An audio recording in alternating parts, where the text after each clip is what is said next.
Okay, what's up guys? This is our second short vlog untuk hari ini. Hari ni kita pergi Seri Negara. Tapi kat Seri Negara tadi tak banyak footage yang kita dapat.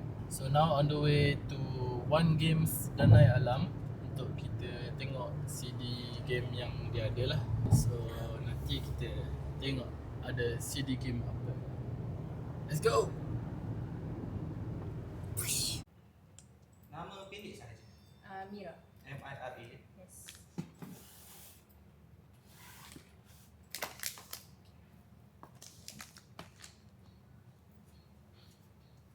Vlogging je bang. Okay, thank you Games Outlet Shah Alam. Okay, kita tengok tangkapan kita hari ini. Okay, ni apa? Ini adalah stand for our modem and also controller and also ada CD juga for storage. And so we Okay. have extra for headphones which is Ni macam kita tak CD pakai. punya apa? CD punya CD stand kan? storage lah. Dah cakap dah tadi. CD storage ke stand? Stand. Whatever. You can store kat situ. Okay. And we have our used CD for Uncharted. Okay, ni use sebab yelah Uncharted ni ada banyak yang use, so Tak payah better nak tambah extra. beli je lah yang harus. Tak payah nak tambah Ha? extra. Tak payah eh? Tak payah ya. Okay, And cut. then we also terus?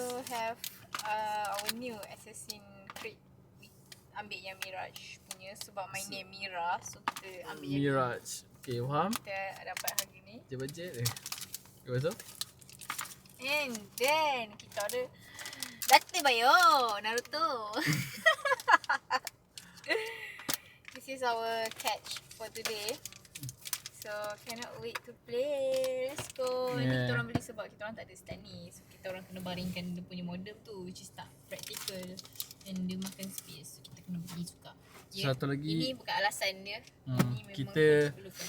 CD game tu, kalau kita punya rules kena buat macam ni.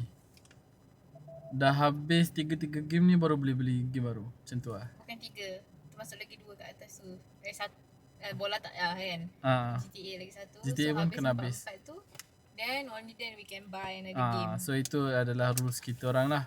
Tapi basically rasanya memang lama lah kita nak habis 4 game sebab semua yang kau-kau satu GTA. Ini Assassin ni memang lama lah. Uncharted ni memang lama juga. And not to mention also kena count as 2 people playing sebab kita orang ada 2 user. So kena make sure dua habis. Ya. Yeah. Kena Tak habis. boleh like okay I dah habis pula. Sorry I dah habis kita boleh beli baru. No. Kena dua No. habis. No. Sebab kita orang banyak No. sangat spend. So macam that's why kita orang punya rules Oh macam tapi tu. tadi we got discount. Kita orang dapat RM20 discount and then for each CD kita orang dapat RM12. So all in all dah sampai 400 pun lah. Totalnya tambah 400. So macam okay lah. Boleh lah. Good buy. Okay. Nanti kalau korang nak dia punya kat mana kedai dia, nanti aku letak kat sini. Kat sini. Okay. Okay guys, so that's it for our vlog today. See you guys on to the next one.